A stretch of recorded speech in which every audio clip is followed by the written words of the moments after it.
If you guys missed the last episode, we defeated the Commander. Now in this video, I'm going to show you how to beat the third boss in Lords of the Fallen. Welcome back to another episode of Pixel Dwellers and the third video in our Lords of the Fallen series. We're going to take on the Worshipper in this video. So before we get going, make sure you pick up the Commander's loot. He's going to drop the Commander's shield, and it's a very high physical defense shield that is good for any sword and board build like I'm running in this playthrough. After that, we're going to make our way up these stairs here, and we're going to find some NPCs who really don't like us very much. Stand aside! I'm looking for a man named Kaslo. Wait. I know you. You're supposed to be in prison. Your crimes are well known. It's been a long time, Captain. You're an animal. You belong in a cage. What business have you here amongst men of honor? Kaslo was a fool to let you out. I'm here to do my job. Wrong. My soldiers are here to do their jobs. You're here for yourself. For profit, I'll wager. You're only here because there's something in it for you. Believe what you want. Watch your back, Harkin. I have business in the Citadel. Maybe Kaslo was roughed up enough times to trust you. But one look at you reminds me of what you are. I'm not letting you in. He's looking for the Rogar's incursion point into the old monastery. Go to the graveyard. You've enemies here, and they're not all Rogar. Now move, and steer well clear of me and my men. Harkin is having a rough time. Well, just like the great Arnold Schwarzenegger said, what's the purpose of being put on this earth if all you want to do is be liked by everybody? So just like Dark Souls and Bloodborne, Lords of the Fallen does do a bit of misdirection every once in a while, like this right here when you want to read a journal entry and then a Rogar assassin tries to cut your face off. Well, we'll see this a couple more times as we play through this game, but right now, just kill this guy as fast as you can and we'll learn more about Antanas in the monastery. This is getting out of hand. The villagers gather in front of the monastery and demand sanctuary. We can't let any more in. We will starve to death. Antanas ordered us to close the gate, and I understand his reasons, but these are people. He's supposed to be the savior. So maybe Antanas isn't the great savior that everybody thinks he is, or that Kaslo thinks he is. I'm sure we'll find out later, but for right now, we're going to make our way down this path towards the cemetery. And it's at this point where the From Software level design shines through. I really appreciate that they did the same kind of thing that those guys do with branching paths, and though not done as well as them, not done as well as Dark Souls or Bloodborne, the verticality, the looping back, the opening up shortcuts to other areas, the hidden secret areas, the chests that you can find while you're going off the beaten path is really cool, and I really appreciate it, and I think they did a pretty good job for a Dark Souls clone.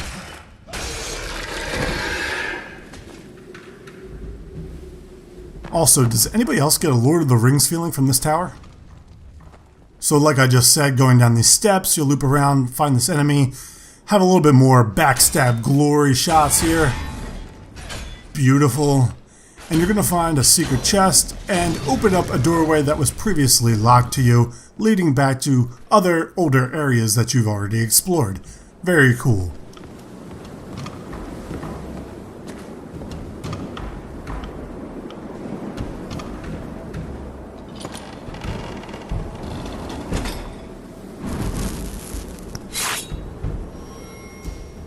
Now back on the main track towards the third boss, we're going down to the cemetery, and these new enemy types are fast, they're aggressive, and they look like little golems, but they could be goblins with kind of spiky armor on them. I'm not 100% sure. All I know is they have to die either way, but they're always going to be able to hit you somehow. I don't know how to fight these guys effectively without getting hit. Eventually we will be able to take them down in less hits, thankfully.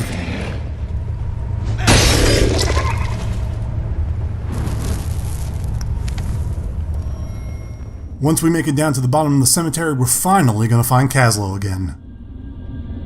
Harkin, finally you're here. Quick, we don't have time to lose.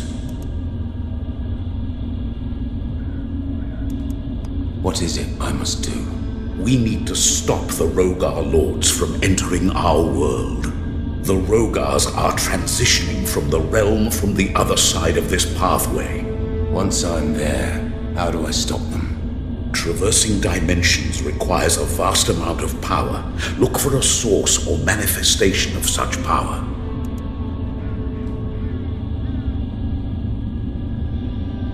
Why did you get me out of prison? These are desperate times, Harkin. I freed you and the others because we need hard men to do a hard thing. You have neither my absolution nor approval of your crimes. But from what you've done thus far, I must agree that you fare pretty well. What's your role in all of this? It's my mission to make sure that this world does not fall into chaos, and I've known Antanas for an eternity. Enough talk of me.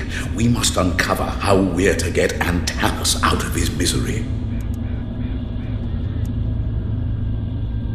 Enough talk. Let's go. Secure this area first, Harkin. Only then we can proceed. There is a lord in the graveyard. It must be destroyed before we can move forward. So the boss is right around the corner. They give you a little bit of a heads up. Grab some items, refill your health potions, and we're gonna make our way to the cemetery to fight him.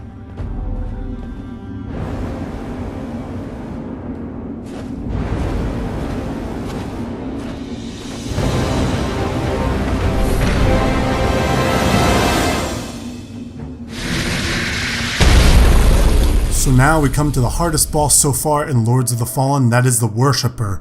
He took me quite some time to beat and learn his pattern.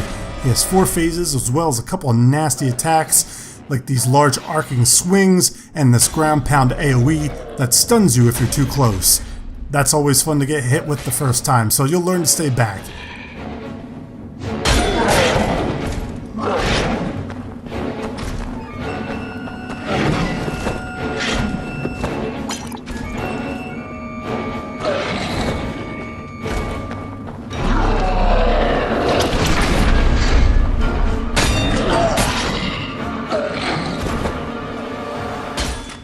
So when you get the Worshipper through his first phase, you'll understand why these shrines are so important. He has a one-hit kill attack that he does through each phase. So you're going to want to hide in these shrines, spend time to heal, and pretty much this is the only place you'll be protected from this attack.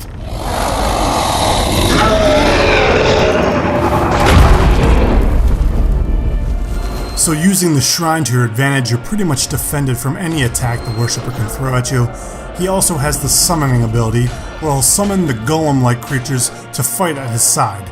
But the good thing about this is, he can also damage them as well, so try to time this right here.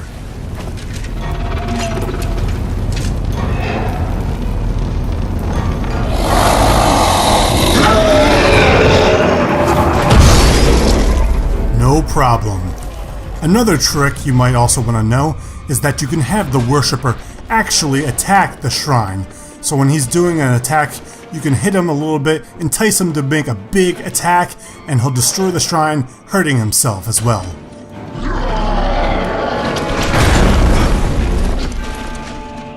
This strategy will give you a bit of free time to take a large chunk off his health. Just don't kick him in the butt like I do. Another bit of advice I could give you is to use your gauntlet appropriately. It's great against the spawns, you can kill them in one hit before they hatch, and also don't spend too much time outside of the shrine. You'll be running like a chicken with your head cut off.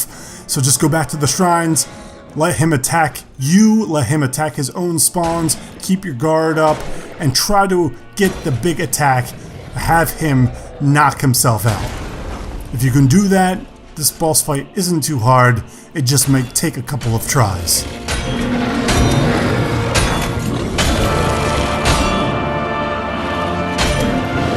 So there you go guys, I hope this video helped you defeat the Worshipper in your own playthrough. If you need help with the first 2 bosses, we have those videos on our channel, go back and check them out. Just don't forget to hit the like and subscribe button before you do. As always, you can follow us on Twitter, and I will see you guys in the next video.